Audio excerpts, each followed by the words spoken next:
Padahal sholat itu katanya mencegah perbuatan keji dan munkar. Pernah nanya nggak, kenapa kok saya suka sholat tapi masih seperti ini? Kenapa kalian tidak bertanya? Nggak mikir. Makanya ayat ini mengatakan, perhatikan ayat ini keren banget. Ya Tuhan kami, keluarkanlah kami dari neraka ini. Niscaya kami akan mengerjakan amal soleh yang berlainan. Jadi baru dia itu sadar, ternyata amal soleh yang selama dia kerjakan itu hanya persepsi dia. Contoh, mohon maaf, mungkin kita sering membaca Al-Quran, tapi kan pesannya tidak sampai. Hanya membaca yang kita tidak mengerti. Dan kita mengatakan seakan-akan kita sudah soleh. Padahal pesannya juga belum nyampe. Karena kita tidak pernah mengaji. Judulnya aja pengajian. Kan isinya pengawasan. Betul? Iya. Judulnya pengajian, tapi nggak ada kajiannya. Ngawas wetras. Nah, itu mah pengawasan. Benten cara pengajian. Ari mengkaji mah berarti memahami, menganalisis, mengevaluasi sampai tingkatan mensintesa. Ini mau diapakan barangnya? Bismillahirrahmanirrahim, gimana prakteknya dalam hidup itu mensintesa namanya. Nah, itu diperlukan keterampilan berpikir. Itulah pentingnya kita berpikir. Maka kata Nabi, berpikir adalah awal kebaikan. Maaf ya Pak Ibu, saya dari kecil itu dengan bapak saya itu aduh gak akur. Makanya bapak saya itu gak nyaman kalau saya pulang, gak betah di rumah. Iya, kan ibu saya tiap mana yang datang teh bapak masuk di masjid wae, karunya tetong ditanya wae. Ya udah, saya tuh pengen nanya kan, beliau itu kan kiai ya di kampung saya, jadi ditanya. Iya, ya wajar kong saya nanya kan. Itu bapak saya kan suka ceramah Isra Mi'raj. Nabi Muhammad tuh di dieu ka dieu ti pung cenah ka ditu. Cenah Allah teh caket jeung Nabi. Nah, tepangna tebih teuing. Saya cuma nanya gitu aja. Marah bapak saya. Maneh nanya teh, hese wae cenah ka bapak. Ya kan itu kan bapak yang ceramah. Kok teh pang cenah Nabi teh ka luhur. Jadi Sidratul Muntaha di mana Pak? Itu di ditu. Ya saya waktu kecil kan udah mulai nanya, wajar kan? Gitu. Saya waktu itu belum masuk manusia abad 21 mungkin ya, masih kecil ya, umur belasan lah. Tapi masa saya nggak boleh nanya gitu kan? Ya kan bapak saya sering bilang, awas ya, Allah mah deket jeung urang. Lebih deket di batat urat gengerong urang. Kan gitu. Kalau Allah dekat dengan kita, dengan Nabi Muhammad dekat kan, dengan Nabi Adam dekat, dengan Nabi Isa dekat. Piraku tepang tebih teuing. Saya nanya gitu aja dimarahin. Makanya saya itu sering diusir dari pesantren. Tiba-tiba saya diusir. Tiba-tiba bapak saya marah. Mana tuh nanya naon? Mana emang ngaji teh cenah teu awet. Mus-mus dianturkeun ka dieu, musuh dianturkeun ka dieu. Taat cenah Pak ke putra bapak mah. Ya udah. Jadi saya tuh dari dulu udah apa ya?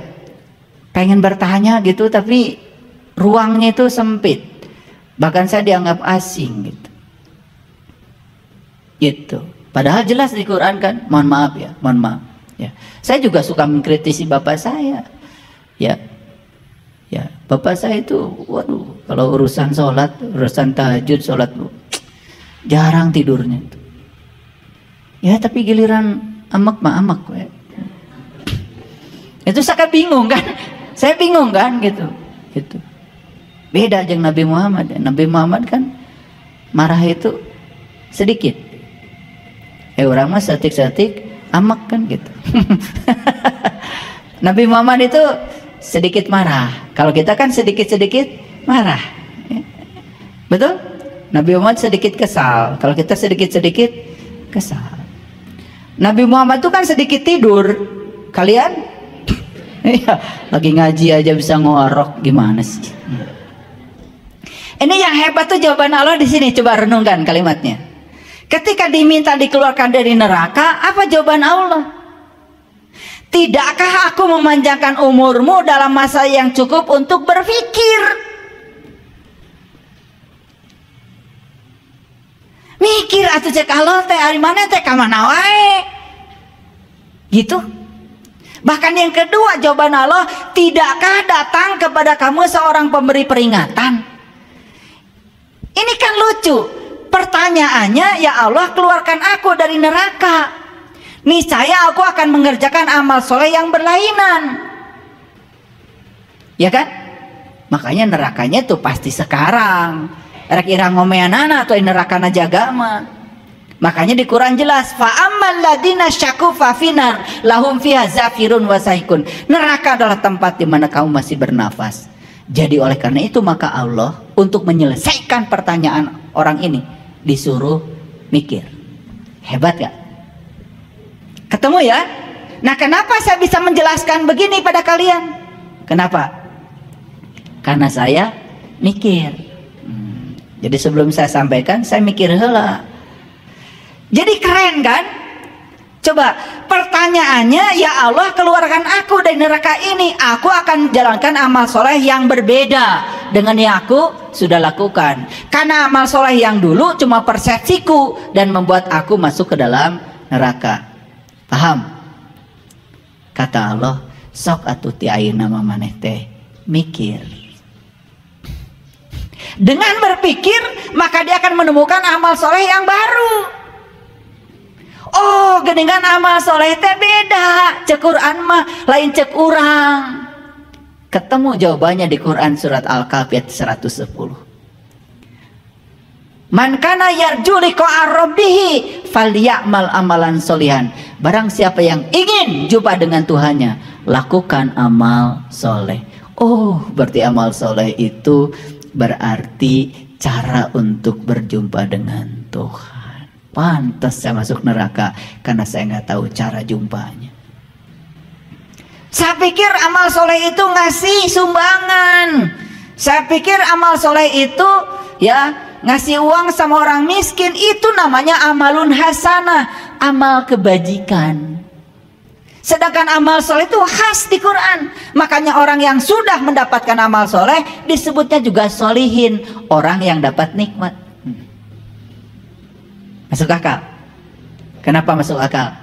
Karena mikir. Saya sampaikan kajian ini setelah saya analisis sampai tingkatan sintesa. Saya kalau mikir, maaf ya, jadi saya itu sudah belajar yang namanya ilmu pengembangan keterampilan berpikir. Saya kalau mengembangkan keterampilan berpikir dari mulai mengingat, memahami, menerapkan, menganalisis, mengevaluasi sampai saya mensintesa. Jadi itu adalah hierarki berpikir. Saya kebiasaan setiap hari begitu. Jadi kalau saya punya pengetahuan disintesa dulu di sini. Makanya saya kalau ngajar di kelas, ngajar fisika, misalkan ngajar mata kuliah listrik, mekanik, apapun, magnet, saya tidak pernah baca bawa buku. Saya tidak pernah bawa buku. Rumus-rumus itu sudah keluar aja dari otak saya karena semua sudah disintesa. Di sini disintesa. Bukan sekedar dipahami, tetapi sudah dianalisis, bahkan sudah saya praktekkan di laboratorium. Jadi kalau saya mengatakan pada mahasiswa, anak-anak, kalau saya mengalirkan listrik pada suatu kabel, maka di sekitar kabel itu akan ada medan magnet. Saya buktikan, saya simpan jarum kompas di bawahnya, maka jarum kompas menyimpang di bawah arus listrik. Bagaimana saya tidak bisa menjelaskan? Itu sudah menjadi karakter saya. Kalau saya menjelaskan, sebetulnya cara menghasilkan listrik gampang. Kumparan diputar aja dalam medan magnet. Saya bikin prototipenya. Kumparan diputar dalam medan magnet permanen. Maka dia akan terjadi yang namanya gegel induksi. Disebut namanya hukum Faraday. Saya sudah mengalami hukum Faraday. Bukan menceritakan Faraday. Saya sudah mengalami sendiri hukum Faraday-nya. Bahwa GGL itu dihasilkan oleh perubahan fluks medan magnet. Saya uraikan rumus-rumusnya. Kadang-kadang masuk katanya sama saya, kok bapak tuh bisa hafal semua rumus? Dikiranya saya menghafal, padahal saya mensintesa. Nah, kalau pengetahuan sudah sampai pada tingkatan sintesis, itu baru pengetahuan itu sudah milik kita. Apapun. Jadi oleh itu maka Quran pun disintesis, disintesa di sini. Disintesa dulu sebelum disampaikan pada orang lain, itu dilihat dulu tali temalinya. Makanya ayat ini keren nggak? Keren kalau dijelaskan. Makanya mintanya dikeluarkan dari neraka, tapi Allah bilang kamu akan keluar dari neraka. Kira-kira begitu. Kalau kamu bisa mengubah persepsimu terhadap amal soleh yang kamu persepsikan, dan kamu akan menemukan amal soleh yang baru kalau kamu mulai berpikir. Cukup sampai di situ? Tidak, kata Allah. Aku akan datangkan kepada kamu seseorang yang akan memberikan peringatan kepadamu. Keren sekali. Solusi bukan itu? Jadi ternyata di Quran itu setiap pertanyaan ada solusinya. Cuman karena kita kelamaan memberi waktu untuk membaca, tidak menggunakan ini, malas berpikir, akibatnya ayat yang begini luar biasa ini tidak kita sintesa. Artinya tidak membawa dampak pada kehidupan kita. Coba sekarang kalau diurai seperti ini, oh berarti mulai sekarang saya harus pertanyakan semuanya. Betul nggak? Saya harus pertanyakan semuanya. Coba pertanyakan, nggak apa-apa. Kenapa kalau habis sholat istighfar 3 kali? Pernah nanya? Kalau saya nanya, maka saya ketemu jawaban. Itu saya ketemu jawaban itu hampir 11 tahun. Kenapa habis istighfar? Habis sholat istighfarnya 3 kali. Kenapa bukan 5 kali? Kenapa bukan 2 kali? Kenapa 3? Oh, saya 11 tahun ketemu itu. Karena ternyata dosa manusia yang paling besar itu 3.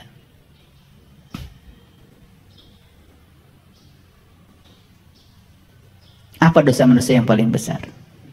1, dia tidak tahu bahwa dirinya tidak tahu.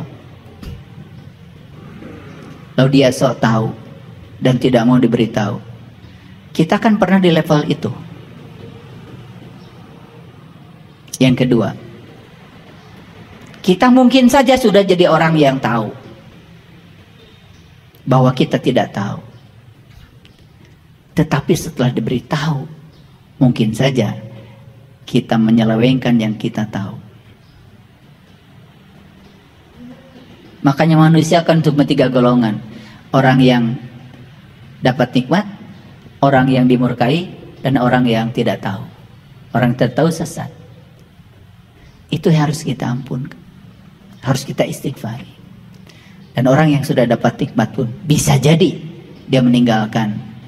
Makanya diingatkan oleh Allah, ya Bani Israel, uzkuru nikmati Allah alaikum wa anni fadaltukum alal alamin. Hai Bani Israel, hai orang-orang yang sudah berjalan menuju Tuhan, ingat nikmat yang aku sudah berikan kepada kamu. Aku unggulkan kamu dari segala umat. Jadi yang diberi nikmat oleh Allah itu cuma 1 kelompok, namanya Bani Israel. Jadi para nabi, para siddiqin, para syuhada, para sholihin, semuanya kelompok Bani Israel.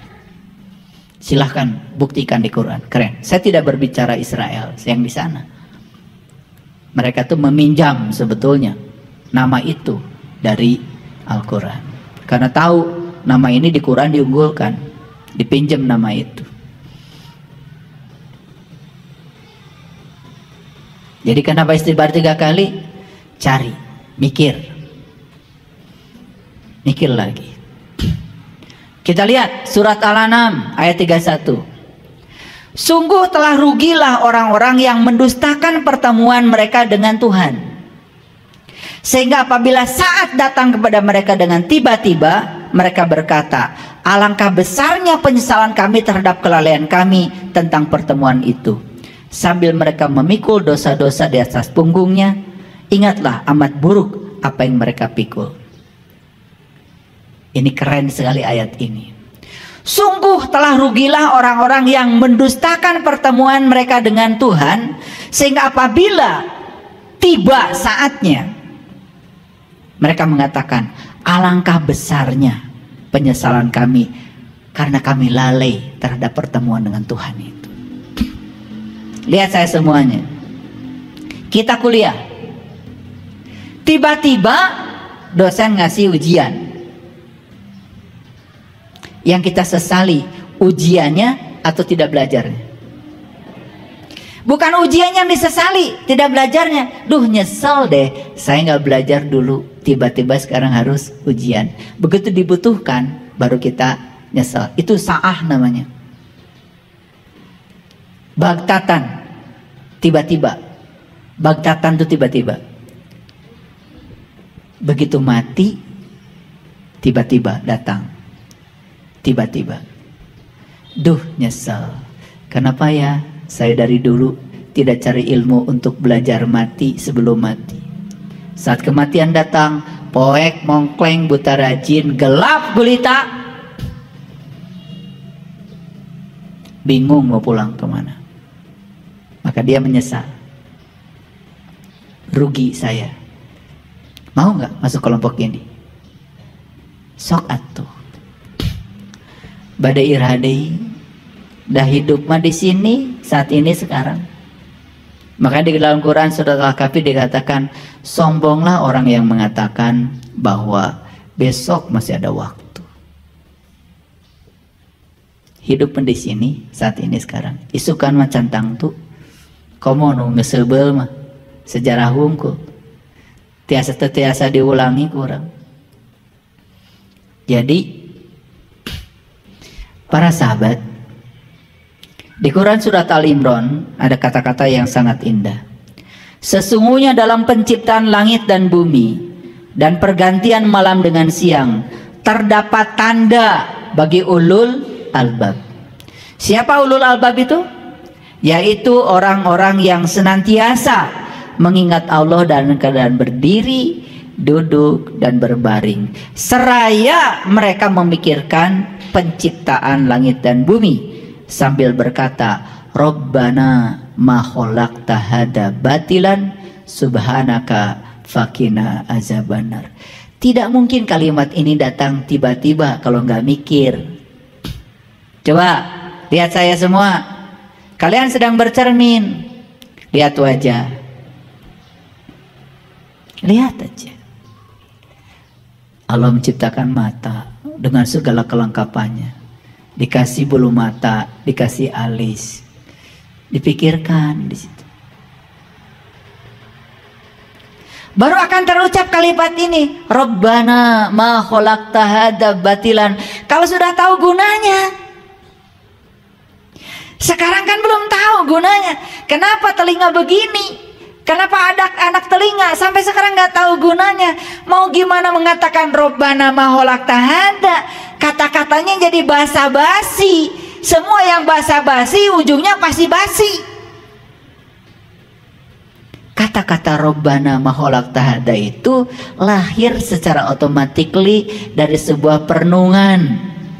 Karena kalian merenung, maka Nabi mengatakan berpikir sejenak jauh lebih mulia daripada sholat sepanjang malam. Pernah dengar di situ? Tapi malah kita memperbanyak sholat, nggak mikir. Akibatnya sholatnya nggak pakai ilmu. Jadi sholatnya cuman sekedar menggugurkan kewajiban. Atau paling juga kalau sholat karena sedang banyak masalah. Tahajud dilakukan karena sedang banyak masalah. Insya Allah masalahnya tambah banyak. Itu namanya like attracts like. Itu ya, yang serupa menarik yang serupa. Maka kata Allah, kamu itu kalau nggak ada masalah nggak tahajud. Baru tahajud kalau ada masalah. Maka kata Allah, aku perbanyak masalahnya biar tetap tahajud. Itu namanya like attracts like. Itu hukum tarik menarik. Kan gitu, kalian tuh baru sholat duha kalau lagi rezeki seret. Makanya makin sering duha makin seret rezekinya. Kalau mau duha, duha saja, jangan dikaitkan dengan rezeki. Kalau mau tahajud, tahajud saja, itu namanya ikhlas. biar Allah yang ngasih hadiah. Jangan mengaitkan kebaikanmu dengan muatan-muatan yang ada dalam dirimu sendiri. Wa ahsin kama ahsanallahu ilaika. Berbuat baiklah kamu sebagaimana Allah berbuat baik kepadamu. Karena Allah berbuat baik pada kamu bukan karena kebaikanmu, tapi karena cinta kasih Allah yang luar biasa. Itulah ibadah